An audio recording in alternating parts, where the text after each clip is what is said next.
Hey everyone, and welcome back. This is the February update for the Sling build. So, as you can recall, it was cold in January. We didn't get much done. We got a little bit of things done. February was much better at the end of the month. The first 3 weeks were kind of a wash almost. I had one day really to do some painting, and there's a whole bunch of stuff hanging, and there's stuff on the floor behind me as well. There's bulkhead skin and all that kind of stuff that's ready to go in. But let's show you what's going on, and then I'll show you some clips of some of the things that happened along the way in February. All right, the first thing that's done is the lower firewall mount. That is in place and riveted. I also final riveted all of the foot control pieces, so those are in place. I put these little skins in place, and the eye bolts now have the nut on them as well, so those are done. I did put on some tubing covers, and I left plenty of room there for the rudder pedals to move back and forth as well. So that's sitting there, and that'll just help protect, again, all the cables that are going to go through this center channel later on in life. So that's getting ready in place. Now, I've got them laying here. I've got the cables laying here temporarily, and I did that because I started working on this mess over here. And you might have recalled that this has been in place before. I've gone back to it. I actually spent an obscene amount of time on the back here, because one of the problems that I had is, as I measured this stuff, I didn't take into account that this shim added some space and it pulled everything over, and it made everything tight again. So it's much better now. It's super loose. There's actually a little bit of play in it just because not everything is tightened yet, and that's ready to go. Basically, I've just got to rivet it in place, and so the hardest one to do is the one over here. I'm not sure quite how to get a rivet gun in to that rivet down there. So that's going to be a mystery, but maybe we'll do that tomorrow. I don't know. It really depends on what the day looks like for work and everything else. But that is one of the things I wanted to get buttoned up, because as you can tell, it gets pretty crowded in there. There's all sorts of things happening, but the rudder cables have to go back there, and there's some nuts back there that need to be tightened, and over on the front of it down there, you have to make sure that they have enough room to connect over on the pass through as well, and that is ready to go basically. So that's done. I did put a bigger washer on these, so the kit came with the washer, and I said, use that washer. And it's like the washer's the size of the bolt, and it's way too small. So I put a bigger washer on there, and I've seen other people put a bigger washer on as well, just to give that a little bit more security, and that makes perfect sense. I haven't connected the springs yet to the rudder cables here. I will do that eventually. Now, you'll see in a couple minutes that I did have the bulkhead skin attached, clecoed in, and that's cool. But I did something else. You notice this pushrod is in here. Well, so that is complete.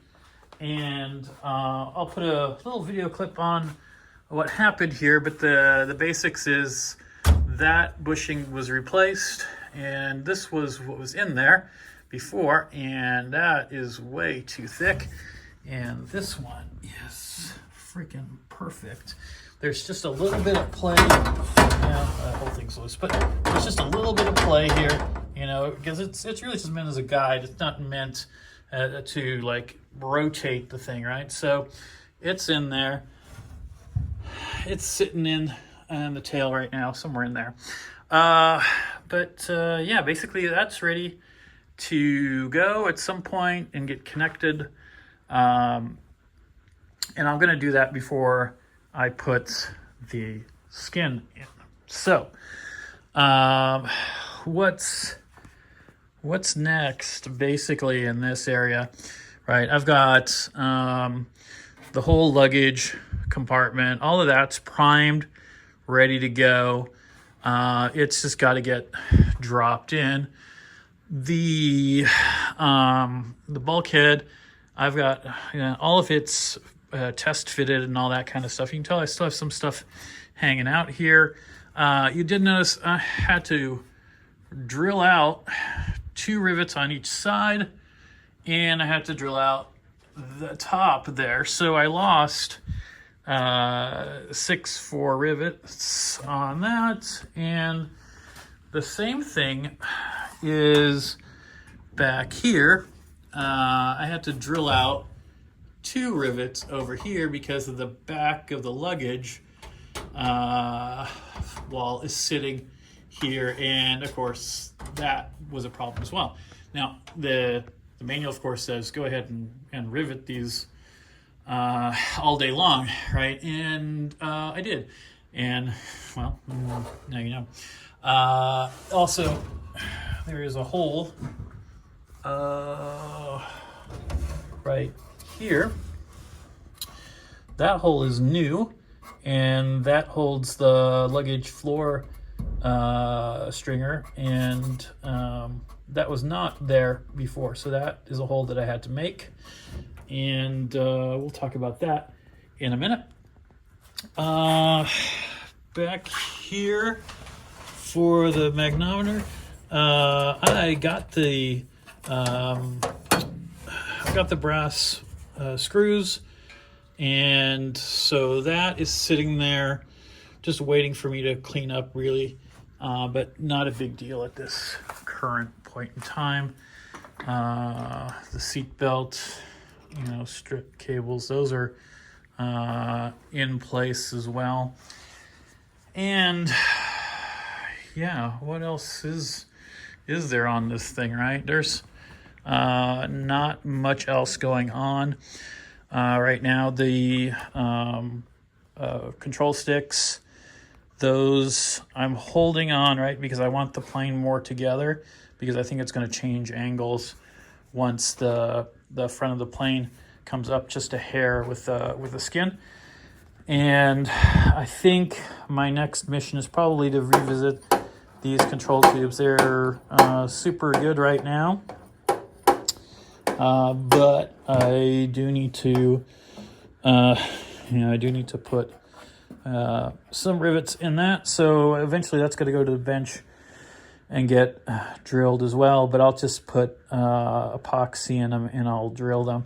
But the big lesson of the day is to make sure that you test fit, right? Now, I don't know if this is the right one, but make sure you test fit with this, with the top plate on, because if you don't, things can go a little bit sideways. And you can tell right now it doesn't go in automatically, but I just gotta push it over. But one of the things I want to do here is make sure that I still have as much freedom as I did before with these on, and that way you notice that this pushed the bushing over a little bit. I don't want these rubbing, but I do want to put a card of space in here, just give it a little bit of space so it's not rubbing, and then I'll go back in and I'll epoxy.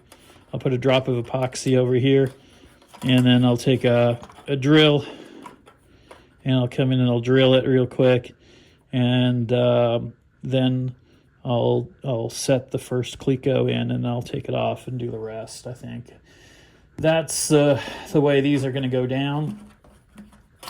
I, of course, want to make sure that this thing's in the right place, and we'll make sure it's straight at the same point in time. So we'll do that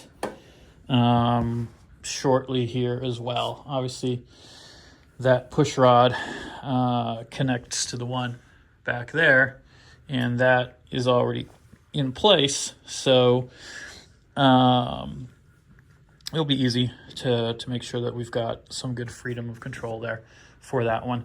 The top one here doesn't really matter as much, but the bottom one does, because there's a lot of things that attach to that, including there's some seat harness bracket that goes down in there, and that's one of those things to watch out for as well, because that, you see the bolt pattern for that as well. So that's kind of a pain, but because of the size of those rivets, that's going to require just being careful here on that side. Those also look like a major pain to rivet, just like the other one was. All right, so let me run some clips on what happened in the luggage area and with the push rod, and you'll have some entertainment with that, because I had a lot of fun there. And then, yeah, some more stuff just laying around. My side skins are basically laying around, ready to go on, along with everything else. Hey, okay, so here we have that surfboard installed for the luggage area. Well, not really installed, it's just kind of laying in here. What I'm doing is I'm trying to figure out how this is all put together and what's happening on this side, right? So I've fixed my rivet problem up here. So if you recall, I had two 995s already installed. I took those out. I had 998s already installed up here as well. I took those out as well because they need to be taken out. Had that problem over here on the sides too. So I drilled those out already. And then I discovered that over here, there's two rivets back there. And yep, there they are.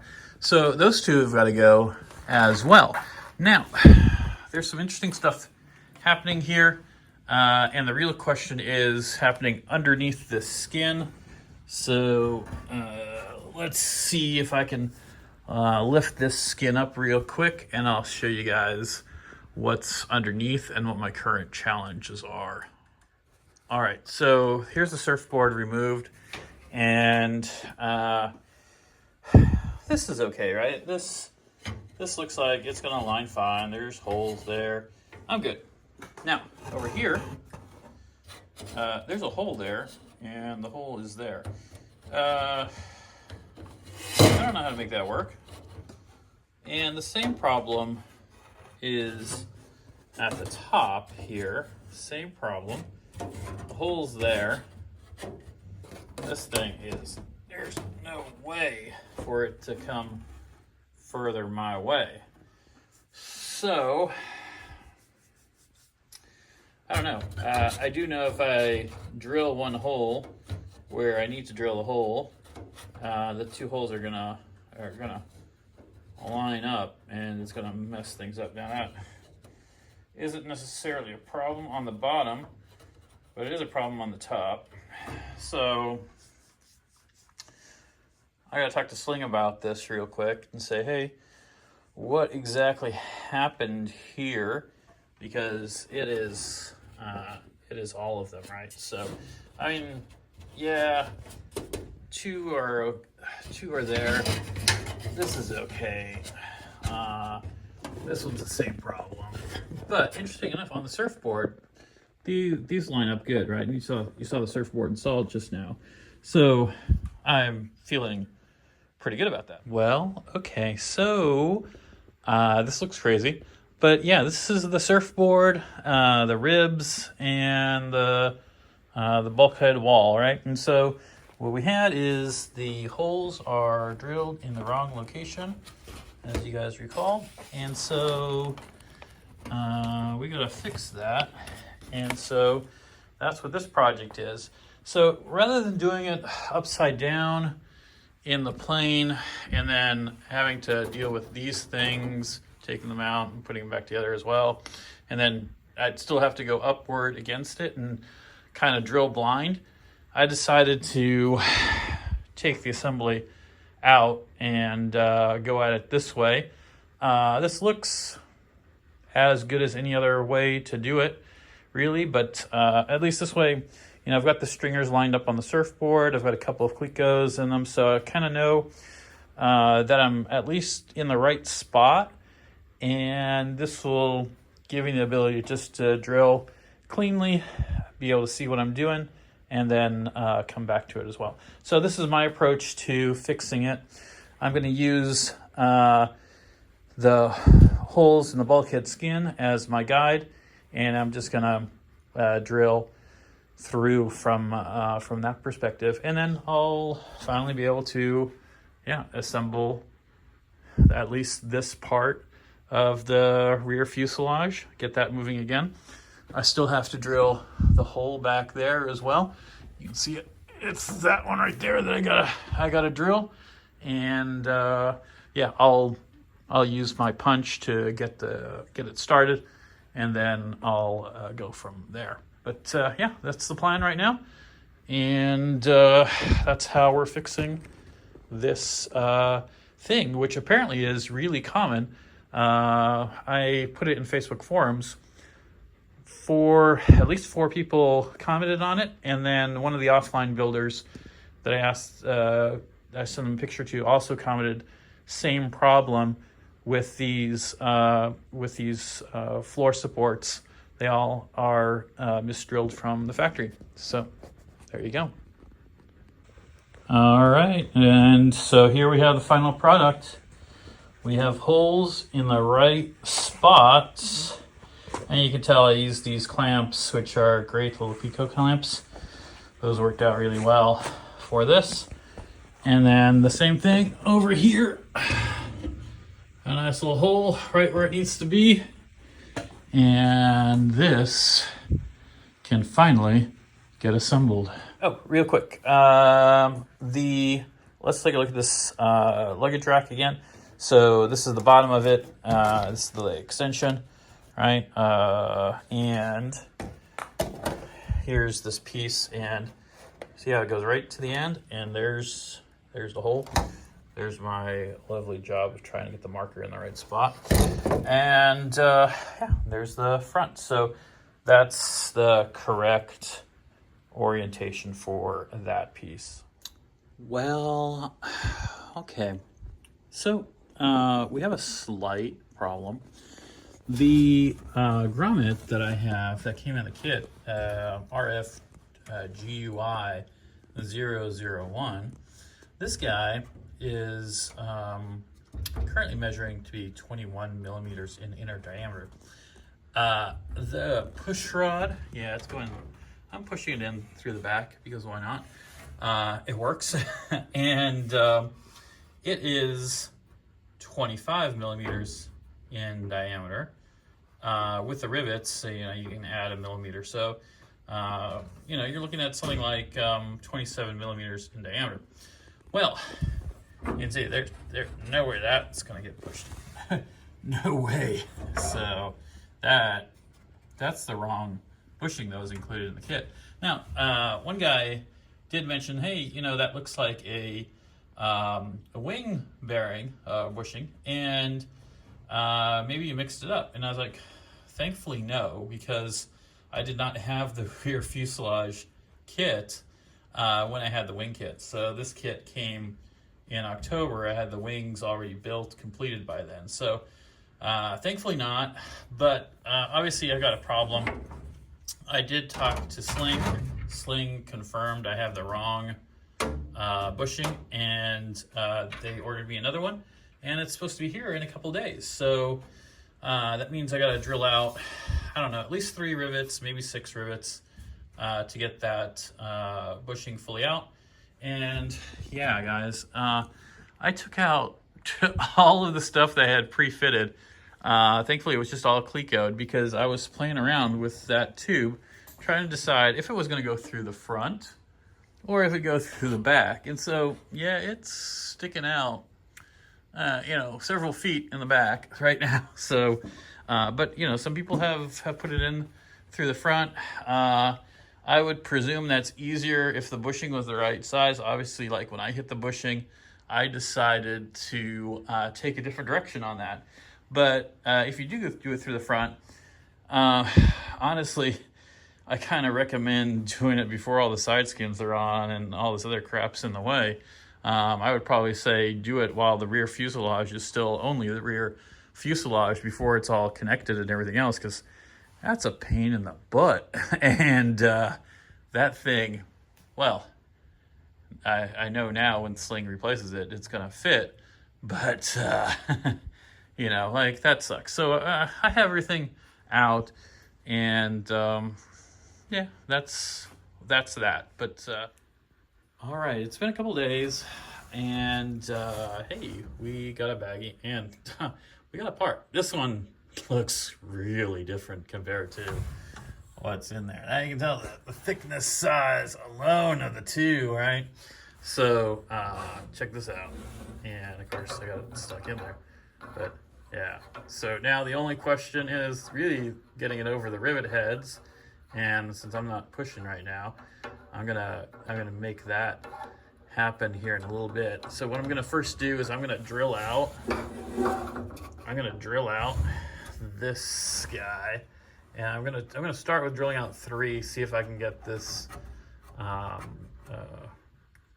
and then from there I will figure out if I can get it in onto the tube first before getting it into the slot. But I'll make sure it fits before I do that.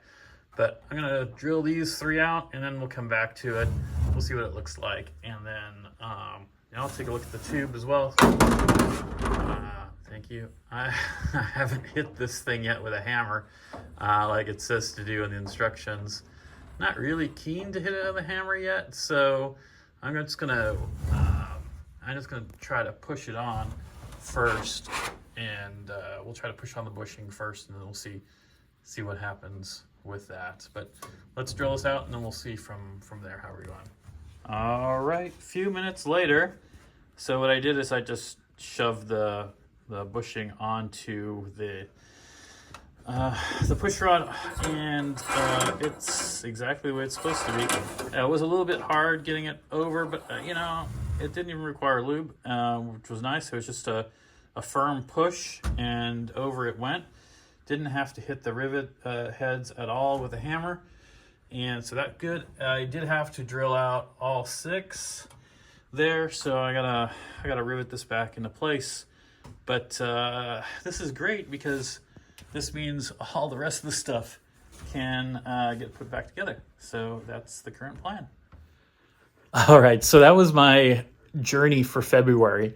Now, currently, I do have some cool stuff happening. The seats themselves, the front seats, the control sticks are at the powder coater.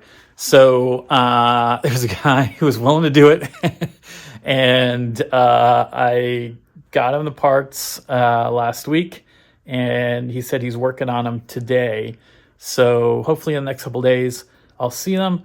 If I see them, I'll post a picture of them online just so you guys can see them as well. For you guys that are in the Chicagoland area, let me know if you're interested in doing your seats as well. If you haven't, I can always coordinate this guy because the powder coaters have been a real pain in the butt to find. But this guy does metalworking, and he does a very little amount of powder coating. But speaking of, let me do one more tease for you, and we'll wrap this up. All right, so this is my little secret area right now. So what is all this stuff? Well, I have a powder coating gun here set up. Well, kind of set up. It's partially put together. I have a powder coating oven that's underneath here. and the little powder coating enclosure with a filter and everything that gets attached to a box fan that's separate. This all came as a kit, basically, well, minus the temperature gun and the filter and regulator. The regulator is really important because this powder coating gun is like 5-10 psi at the most, and yeah, it's pretty straightforward, pretty easy to set up. I did get my powders from Prismatic Powders. They're really cool to deal with, really easy company to deal with. Everything's just basically online with them. I ordered a couple extra bottles to make sure I've got 4 bottles basically for the powders, because I have a flat black, 2 colors, and then a topper for the color to kind of do a clear on it. So I have that basically ready to go. I also have some plugs and some heat tape, and honestly, this stuff should be pretty straightforward. The big part is this oven can hold, it's basically a modified toaster oven, but it can hold a 12 by 15 piece, which means I can do all the small stuff, the control handles, that kind of stuff, and only the big stuff needs to go out of the powder coater. This all together, it was basically like $350 with some powders and all that. So I have enough here to do what I need to do. If I'd sent this to a powder coater, I would have been easily, well over $1,000, if not more, to do all these little pieces. So I'm going to do them in-house. I'm going to set them, when it's a nice day. I'll open the garage door up. I'll set the oven by the side of the garage, and the spray booth going outwards out of the garage itself, that kind of stuff. And I'll just go to town with it. But yeah, that's this.